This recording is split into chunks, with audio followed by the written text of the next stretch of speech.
네, 1년이 이제 며칠 안 남았습니다. 이제 성탄절을 보내고 이번 주일이면 2023년이 마무리되는데 시간이 좀 빠른 것 같죠?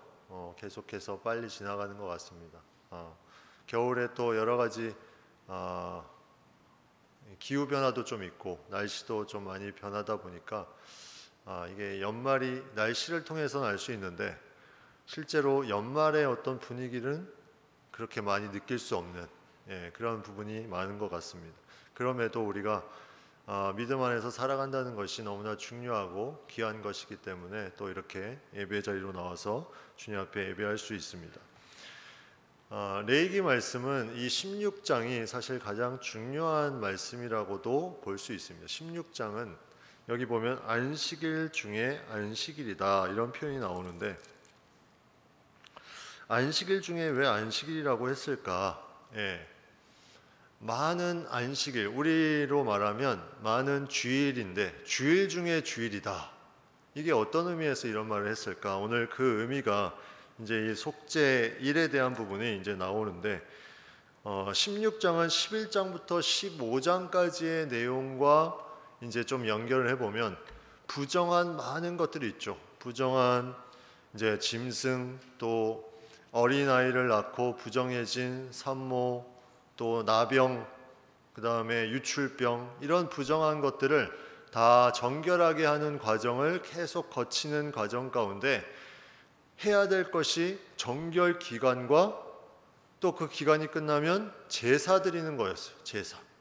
근데 그러한 부정한 것은 죄라고도 우리가 생각할 수 있다. 그런데 다 그 제사 드려서 속죄했다 이런 표현이 나오는 것을 보면, 그럼 이 속죄일은 어떤 의미일까? 이 속죄일은 그야말로 모든 죄, 모든 전 지구적인 죄, 인간이 범하는 죄뿐만이 아니라 인간이 몸담고 하나님과 만나는 그 모든 곳을 다 정결하게 하는 날, 이게 이제 속죄일입니다. 보통 이 날이 너무나 중요해서 대속죄일이라고도 이제 명명하는데, 이 속죄일은 백성들과 그 제사장들뿐만이 아니라 이제 제사장이 들어가는 모든 장소, 성막 그리고 지성소까지 그 모든 것이 이제 속죄하는 그런 날로 이제 삼기 때문에 가장 중요한 인간의 어떤 죄에 대한 부분을 다 하루에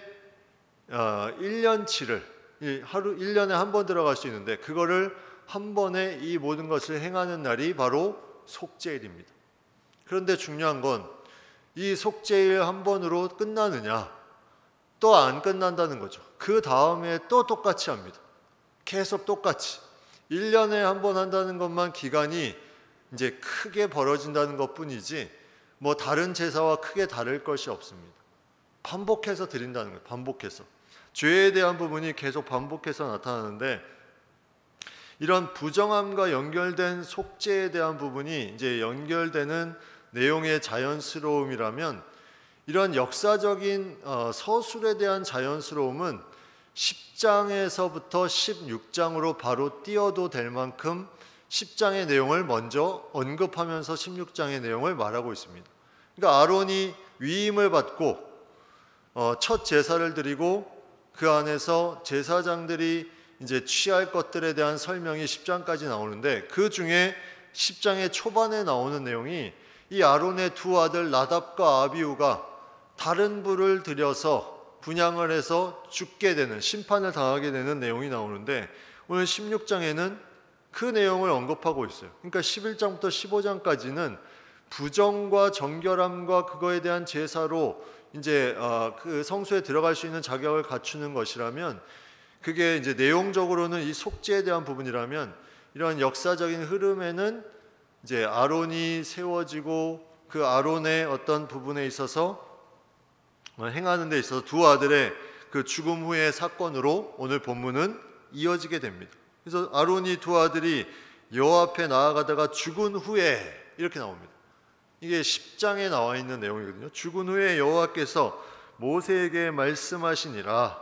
모세에게 말씀하시니라. 이제 모세에게 계속해서 말씀하시는 내용은 우리가 레위기 1장 1절에서도 보는 것처럼 해막에서 말씀하시는, 계속 하나님과 백성들 사이에 만남을 통해서 이루어지는 그 장소에서 계속 무언가 이제 소통, 하나님과의 관계가 이루어지죠. 근데 그 가운데 이제 해야 될 부분이 뭐냐면 2절부터 쭉 나오는 내용이 성소의 휘장한 아론에게 이제 말해서, 대제사장 아론에게 말해서, 이제 대제사장이라는 말도 21장에 처음 나오는데 여기는 나오지 않습니다. 근데 보통 이제 신약의 히브리서나 보면 대제사장이라는 말 많이 나오는데 우리가 보통 아론을 그렇게 칭하고 있죠. 그래서 일반적으로 제사장과는 다른 지성소의 대속죄일에 들어갈 수 있는 그 자격을 가진 사람은 대제사장이다. 그래서 이제 여기서 아론에게 이르라 하면서 속죄소 앞에 아무 때나 들어오지 말라, 그리하여 죽지 않도록 하라. 이는 내가 구름 가운데서 속죄소 위에 나타납니다.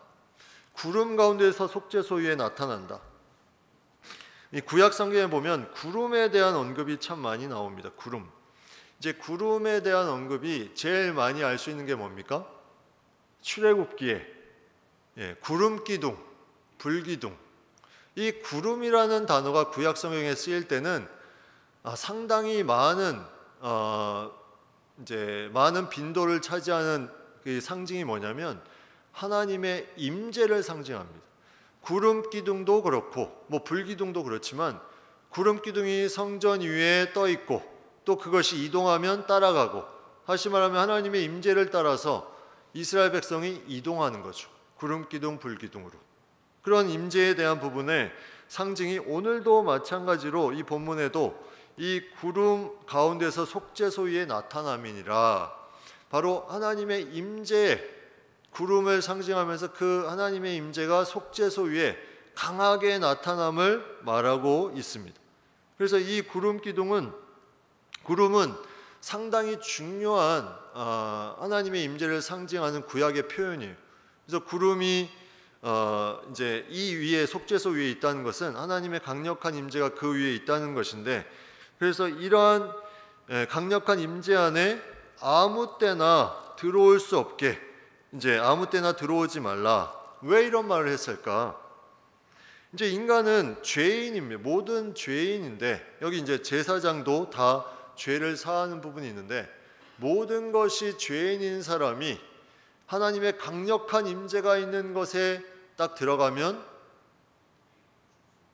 그 즉시 죽임을 당할 수 있기 때문에 하나님의 정한 때, 하나님의 정한 방법으로만 그 강력한 임재가 있는 곳에 들어올 수 있다. 이거를 이제 얘기하는 거예요. 지성소에 그 속죄소 위에, 그 언약궤를 덮고 있는 속죄소 위에 그 하나님이 임재하신 것을 만약에 누군가 들어가서 그것을 보는 순간에 인간 안에 죄가 있기 때문에 하나님의 공의가 강력한 임재가 있기 때문에 그걸 그냥 둘 수가 없습니다. 반드시 죄는 뭔가 심판이 있어야 되기 때문에 그게 심판으로 그치지 않기 위해서는 아무 때나 들어오지 말고 성소에 들어오려면 하면서 이제 3절부터 네가 이제 속죄일에 대제사장으로 역할을 해야 되는데 그 역할을 감당하려면 어떻게 해야 되느냐? 이제 숫송아지를 속죄 제물로 삼고 순양을 번제물로 삼고 이렇게 되어 있습니다. 숫송아지를 속죄 제물로 삼는 것은 제사장이 이제 속죄제 레위기 4장에 보면 제사장이 속죄하는 제물은 숫송아지죠. 그러니까 이 제사장이 자신을 위해서 속죄 제물로 또 순양을 번제물로 삼아서 이제 드리게 됩니다. 순양은 이제 이 제사장이 번제로 드릴 때 쓰는 그런 짐승이 이 순양이었습니다. 그래서 레위기 8장에 그 제사장 위임식에도 번제로 순양을 드리는 내용이 나오고 이제 그런 어떤 동물에 대한 지정된 것이 앞에 법에서 다 나온 겁니다. 이게 갑자기 이제 정해진 것이 아니라 앞에 레위기와 다 연결되는 거죠. 속죄제, 번제, 위임제 이런 부분이 다 연결돼서 그걸 번제로 삼고 거룩한 세마포 속옷, 세마포 속바지, 세마포 띠, 세마포 간을 쓰고 이제 이것을 몸을 씻고 입고 와라. 예, 여기서 나타나는 이제 또 하나의 부분을 우리가 생각해 보면 사진을 잠깐 한번 띄워 보시면 여기에 사진에 지난번에도 한번 보여드렸는데 이제 여러 가지 제사장 복장이 있죠. 근데 이 복장은 전통적으로 제사 드릴 때의 복장입니다. 제사 드린다는 복장은 하나님의 백성과 하나님 사이에 중재 역할을 하는 사역자로서의 복장이에요. 근데 여기서 오늘 본문에 나오는 복장은 이 전체를 다 갖추고 입고 오라는 말이 아니었어요. 여기 보면 세마포 속옷 그 밑에 이 흰색 위에 여기 흰색 팔부터 전체 한 통으로 되어 있는 게 이제 반포 속옷이라 되는 게 세마포 속옷이고요. 그 안에 속바지가 또 있습니다. 속바지 여기 그림에 나와 있지 않지만 이 하체를 가리는 속바지가 있고 그 다음에 띠가 있죠. 여기 에봇 위에 띠가 아니라 이 띠는 이 속옷을 묶는 띠예요. 예, 다른 성경에는 나와 있는데 여기는 이제 기록되어 있지 않는데 이 그림에는 없는데 그 띠, 그 다음에 이 관, 이제 관이 있습니다. 왜 이거 다 갖추지 않고 이것만 입고 오라고 했을까? 왜 그랬을까요? 제사장이 제사 드리기 위한 어떤 부분에 있어서 옷은 저거를 입고 제사장의 권위와 하나님과의 영적인 그런 권세를 드러내는데 지금은 그런 것으로 용도로 하는 게 아니라 너의 죄를 씻기 위해서 너의 죄를 씻기 위해서 나한테 와라. 그래서 최소 가장 거룩함을 나타내는 상징적인 옷들만 입고 이제 나오는 거죠. 그게 바로 이 네 가지였습니다. 세마포 속옷, 세마포 속바지, 세마포 띠, 세마포 관. 이것을 입고 이제 그 몸을 씻고 입고 나와라. 그 다음에 이제 자신을 위해서 그렇게 속죄한 다음에 회중을 위해서 속죄하는데 회중을 위한 속죄 제물은 여기 순염소 2마리 또 번제물로 순양 1마리. 번제물은 같은데 속죄 제물은 제사장은 숫송아지고 여기는 순염소라고 나와 있습니다. 순염소는 족장을 위해서 속죄제를 드릴 때 썼던 동물이에요. 레위기 4장에 보면 그러니까 백성들의 대표 백성들의 어떤 대표를 위해서 썼던 동물. 다시 말하면 이 회중에게서는 백성들을 전체적으로 대표하는 사람들을 위해서 이 제사장 아론이 속죄제를 드립니다. 자신을 위해서 먼저 드리고 백성의 대표를 위해서 이제 속죄제를 드리는 거죠. 근데 또 하나 다른 게 뭐냐면 순염소 2마리를 가져와라. 2마리. 다른 데는 다 1마리인데 여기는 왜 2마리일까? 이게 이제 뒤에 보면 나와 있는데 8절에 보시면 두 염소를 7절부터 보면 두 염소를 가지고 회막문 여호와 앞에 두고 두 염소를 위하여 제비 뽑되 예, 제비를 뽑는데 이제 1마리는 여호와를 위해서 또 1마리는 아사셀을 위해서 하라 이렇게 되어 있습니다. 그러니까 다른 어떤 제사와는 좀 다르죠.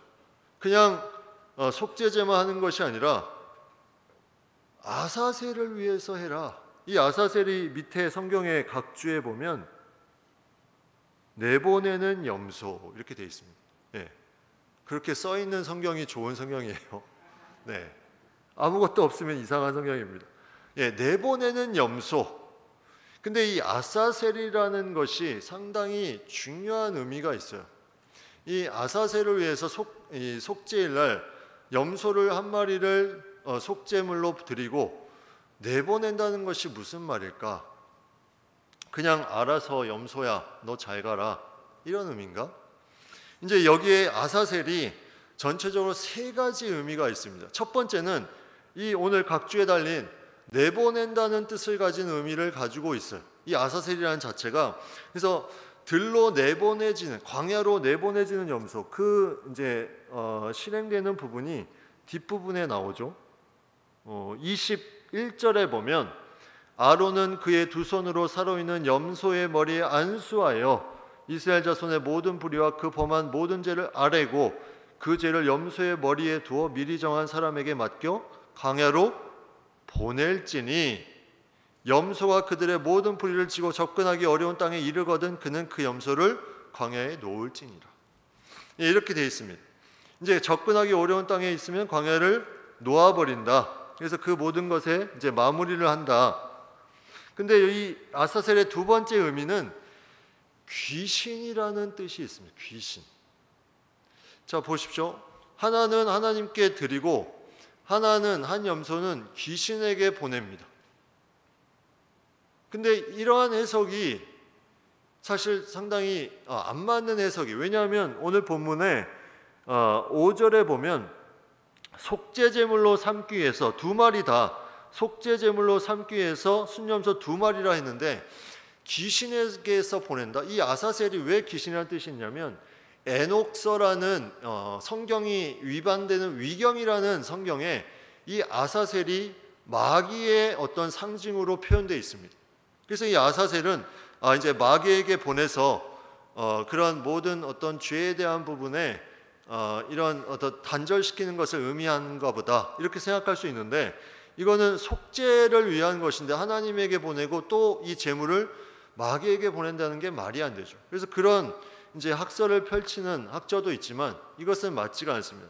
세 번째 학설이 뭐냐면 바위가 많은 낭떠러지, 이걸 의미합니다. 아사셀이 바위가 많은 낭떠러지. 그러니까 이 염소가 혼자 막 가는 거예요. 가다가 어디로 가냐면 낭떠러지로 가서 추락해서 사라져 버립니다. 우리의 죄가 이 아사셀의 염소처럼 어디든지 계속 남아 있는데 이게 가다가 이제 추락해서 사라져 버리는 이런 의미가 또 여기에 있어요. 그러면 우리의 이 아사셀이라는 것은 어떤 의미가 있을까? 만약에 이런 장소의 의미, 낭떠러지의 의미라면 여기에 뭐라고 표현되어야 되냐면 이 아사셀을 위하여가 아니라 아사셀로 보낼지며 이렇게 됐어야 되죠. 아사셀로 보낼지며. 그런데 아까 읽었던 21절에 보면 거기에 중요한 힌트가 나오는데 21절 후반부에 광야로 보낼지니 이렇게 되어 있습니다. 광야라는 곳은 아주 척박한 땅이죠. 어찌 될 줄 모르는 그곳인데 그곳으로 보낸다 하는 것에 조금 더 초점을 맞추면 세 번째 의미가 가장 합당한 의미입니다. 왜냐하면 낭떠러지로 광야로 가서 떨어지면 우리의 죄가 다 소멸되고 없어지는 것을 상징하기 때문에 그런 의미로 아사셀로 인해서 이 대속죄일에는 한 마리를 그렇게 보내는 거죠. 근데 이거는 영적으로도 해석해 보면 예수 그리스도가 우리의 죄를 위해서 십자가에 달려 돌아가셨습니다. 예수님께서 이 광야와 같은 낭떠러지와 같은 곳에 우리의 죄를 가지고 십자가에서 죽으셨다는 거죠. 그래서 우리가 살아났다. 이런 영적으로 생각해 보면 이 아사셀을 위하여는 그런 낭떠러지와 같은 장소로 보내졌다는 의미가 더 우리의 마음에 와닿는 그런 부분으로 생각해 본다면 이 당시에 이러한 부분을 통해서 나의 죄가 사라지고 완전히 떨어지는 그 부분까지 해서 이 속죄일에는 완전한 죄 사함에 대한 부분을 여기서 이제 상징적으로 나타내는 거죠. 그래서 그런 어떤 이제 두 염소를 제비 뽑아서 그렇게 행하게 되고 결국은 이제 그것을 이제 행하는데 8절부터 10절까지는 지시 사항입니다. 그다음에 그걸 이제 수행하는 게 11절부터 나오죠. 11절부터 그걸 수행하는 내용이 쭉 나오는데 여기 이제 속죄하는 내용들이 계속 나타나고 그것을 통해서 이루는 이제 일들이 계속 나타나는데 우리가 속죄하는 그 내용의 가장 중요한 또 하나의 부분이 이제 광야로 보내는 이 아사셀과 함께 기존에 이제 속죄했던 그런 부분들을 이제 나타내는데 이 광야로 보내는 아사셀에 대한 부분에 이제 중요한 그 안에 담겨져 있는 뜻이 예수님의 십자가를 통해서 우리의 죄를 이제 사함을 받는 것이라면 예수님의 세례받음에 대해서 우리가 또 연결을 한번 해볼 수 있어요. 세례받음은 과연 무엇일까? 세례받음. 마태복음 3장 15절 말씀에 예수께서 대답하여 이르시되 이제 허락하라. 우리가 이와 같이 하여 모든 의를 이루는 것이 합당하니라 하시니 이에 요한이 허락하는지라. 이 세례받는 것도 요한으로서는 이해할 수 없습니다. 이해할 수 없는 그런 부분이죠. 근데 이제 아론이 자신이 죄인으로서 그 세상의 모든 죄인들을 위해서 자신을 먼저 속죄하고 나서 그 다음에 백성들을 위한 속죄를 행합니다. 근데 아론은 죄가 있기 때문에 이것을 행했는데 예수님은 죄가 없으시지만 여기에 말씀에 의하면 이것을 해서 모든 의를 이루는 것이 합당하다. 이게 구약과 좀 연결을 해보면 아론이 자신이 먼저 죄사함의 어떤 표시를 통해서 이스라엘 백성을 속죄한 것처럼 예수님도 죄는 없으시지만 이 세례받음을 통해서 모든 의를 이룬다. 인간의 죄를 끌어안고 나아가는 그런 일의 출발을 본인의 죄사함의 공식적인 이런 표징을 통해서 이루셨다. 이렇게 보면 아론이 했던 이 대속죄일과 연결을 해볼 수가 있는 거죠. 본인이 먼저 모든 죄를 자신을 위해서 사함을 받고 백성을 위해서 한. 그래서 이 세례는 그냥 받아야 되기 때문에 받은 것이 아니라 이와 같이 하여 모든 일을 이루는 것이 합당하다. 이게 바로 하나님의 그러한 구약 시대부터 오는 이 죄를 사하는 방법에 예수님도 동일하게 이 하나님의 죄사함의 먼저 표징을 자신을 죄사함을 통해서 세례받음을 나타내고 그 다음에 백성들을 위해서 그 삶을 달려가는 이 모습이 얼마나 귀하게 또 연결이 됩니까? 그래서 그러한 부분들로 우리가 생각해 보면 이 아론은 자신이 행해야 될 것을 하지만 인간이기 때문에 죄가 있기 때문에 당연히 이가 이제 속죄를 했어야 됐고 예수님은 그렇지 않음에도 불구하고 그 하나님의 그대로의 의를 이루기 위해서 그 표징을 가지고 그대로 또 죄를 백성을 향해서 나아갔다는 것을 우리가 생각해 볼 수 있다는 거죠. 그 다음에 이제 그가 이제 행하는 법을 보면 이제 11절부터 이제 숫송아지를 잡고 속죄제 숫송아지를 잡고 향로를 가져다가 12절에 불을 채워서 향을 가지고 이제 휘장 안에 들어갑니다. 이제 왜 이 분향단을 피우냐? 이제 이 분향단을 피우는 이유가 있습니다. 성소에서 지성소로 들어가는 그 휘장 앞에 성소 앞에 분향단이 있는데 거기는 계속 향이 올라갑니다. 향이. 그런데 그 하나님의 임재를 보는 순간에 어떻게 된다 그랬어요? 죽는다 그랬죠. 근데 지성소에는 들어가야 이 속죄를 할 수 있습니다. 그래서 어떻게 해야 되냐면 분향을 엄청나게 피워야 됩니다. 뭐가 안 보일 때까지? 속죄소가 안 보일 때까지 계속 향을 피우는 거예요. 그 다음에 휘장을 열고 그 자욱한 연기 속에 제사장이 들어갑니다. 거기서 하나님 앞에 그 모든 속죄에 대한 부분을 하고 피를 속죄소 위와 또 거기에 7번 이제 바르는 게 나오죠. 그게 이제 14절에 나오는데 속죄소 동쪽에 뿌리고 손가락으로 그 피를 속죄소 앞에 7번 뿌릴 것이며, 속죄소 동쪽은 이 성막의 문이 동쪽에 있습니다. 그죠? 동쪽으로 해서 번제단, 물두멍, 그리고 성소로 들어가서 이제 떡상, 그다음에 등잔이 있고 분향단이 있는데, 동쪽으로 한다는 것은 이스라엘 백성들이 이제 들어오는 그 통로 가운데 하나님의 그런 놀라운 임재하심이 그 가운데 죄를 사해 주시는 것이 동쪽으로부터 나아가서 인간 백성들에게 임한다는 그런 상징적인 의미가 있습니다. 그래서 동쪽에 뿌리고 손가락으로 그 피를 속죄소 앞에 7번 뿌린다. 7번을 또 뿌립니다. 이게 무슨 의미냐면 7이라는 숫자가 나오는 것을 보면 완전하게 죄를 사하는 완전수. 이렇게 7번 뿌리고 그 다음에 제사장을 위해서 다 하면 또 백성을 위해서 속죄제 염소를 잡아서 똑같이 행합니다. 그래서 2번 들어가는 거예요. 대속죄일에는 처음에는 이제 자신을 위해서 먼저 하고 그 다음에 백성을 위해서 아까 백성을 위한 속죄제와 번제가 있었죠. 그걸 잡고 똑같이 이제 그것을 행하는 부분.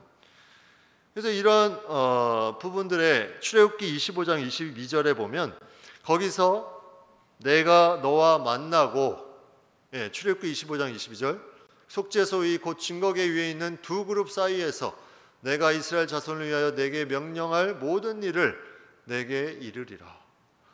이 말씀이 있기 때문에 그 안에 들어가서 무언가 이제 해야 되는 부분에 하나님의 임재를 가리는 이 향을 피워서 무언가를 가리고 여기에 들어가서 이제 하나님 앞에 속죄에 대한 부분 또 하나님의 말씀을 듣는 부분들이 계속 이루어짐을 우리가 볼 수 있죠. 그래서 그런 이제 일들을 다 처리하고 나서 그 다음에 이제 이스라엘 백성들까지 그 일들을 다 하고 나서 이제 그 다음에는 앞에 회막을 위해서 16절에 보면 회막을 위해서 또 그렇게 이제 하고 또 18절에 보면 제단으로 나와서 속죄한다. 여기서 말하는 제단은 번제단이 아니라 이 성소 앞에 있는 아까 이제 향을 피웠던 분향단을 말합니다. 제사장이 이제 속죄하는 이제 피를 바르는 곳은 위임식 때 외에는 다 분향단이었어요. 그래서 분향단에 이제 이 피를 바르고 그래서 처음에 지성소, 그 다음에 회막은 이 지성소 성소를 포함한 이 성막 안에 그 그림 한번 보여주시겠어요? 성전 조감도에 보면 성막 안에 이제 성막 뜰에 들어가서 성소가 있고 지성소가 있는데 이 성소 지성소를 합쳐서 이제 회막이라고 여기서는 이제 생각할 수 있는데 그 회막에 제일 중간에 휘장의 앞에 있는 게 분향단입니다. 그 분향단도 이제 이 거룩하게 하는 그런 어떤 부분에 이제 18절에 피를 뿌리는 내용이 나오죠. 그래서 모든 것들이 다 속죄를 다 합니다. 왜 이걸 다 할까요? 인간의 죄가 지성소는 대제사장만 들어가는데 굳이 이것을 다 지성소를 다 속죄를 할 이유가 있을까? 인간의 죄가 그만큼 크기 때문에 대제사장이라는 한 사람이 들어가지만 그 안에도 죄가 가득하다는 것이 그 가운데 있기 때문에 지성소부터 쭉 흩어 나오면서 다 속죄를 하는 거예요. 그래서 지성소, 회막, 성소, 그 다음에 회막에 향을 피우는 저 향단, 그 다음에 나와서 하는 게 이제 실질적으로 기름을 다 태우고, 그 다음에 나머지 더러운 것들은 진 밖에 버리고, 그 다음에 번제를 행하고 이런 내용이 나오죠. 그래서 쭉 지성소, 회막, 그 다음에 제단, 그 다음에 이제 개인 사람을 위해서 그래서 그런 내용들을 쭉 정리해 놓은 게 33절입니다. 33절에 지성소를 속죄하며 회막과 제단을 속죄하고 또 제사장들과 백성의 회중을 위하여 속죄할지니 이게 속죄의 순서예요. 순서. 그래서 이걸 이제 우리가 교회에 적용해 보면 지성소는 교회 어디일까? 지성소가 교회 어디일까요? 하나님과 만나는 곳. 대제사장이 만나는 곳. 지성소는 이 강단이라고 할 수 있습니다. 강단. 강단부터 정결해야 되는 강단부터. 그 다음에 회막은 어디일까요? 회막. 회막은 이 성전에 대한 부분의 전체라고 볼 수 있죠. 성전의 전체. 회막, 성소와 지성소를 함께 이제 명한 것이 회막이라고 보면 그러면 그 다음에 분향단은 향을 계속 피우는 겁니다. 이 거룩함에 대한 향을 계속 피우는 것인데 이 향은 이 앞에 레위기에 보면 이 향은 하나님께 올려드리는 기도다 이렇게 되어 있습니다. 기도를 계속 올려드리면서 하나님의 임재를 경험하는 그러니까 기도의 자리 이게 바로 분향단입니다. 강대상, 교회, 이 본당, 그 다음에 기도의 자리, 그 다음에 백성들, 제사장과 백성들이 다 속죄를 합니다. 이게 지금으로 따지면 상당히 중요한 의미를 가지고 있어요. 이 자리가 더럽혀지면 끝나는 겁니다. 모든 게 끝나는 거예요. 그리고 이 자리 다음에 교회 안에 더럽혀지는 무언가가 있으면 거기서 모든 게 중단됩니다. 그리고 기도의 자리가 더럽혀지면 거기에 무언가 계속 이상한 부분이 나타나면 거기서 끝나는 거예요. 백성까지도 못 갑니다. 그게 정결하게 되면 그때 이제 사람한테 가는 거예요. 거기서 이제 속죄가 자연스럽게 이루어지는데 우리는 그 부분에 중요한 부분을 가지고 있어야 돼요. 그래서 내가 하나님이 주시는 교회를 위해서 계속 기도하는 것이 너무나 중요합니다. 이 강대상을 위해서, 그리고 기도의 자리를 위해서. 기도의 자리가 거룩해지도록 기도해야 됩니다. 기도의 자리가 거룩해져야 그 속죄가 제대로 일어날 수 있다니까요. 제사장과 백성들에게.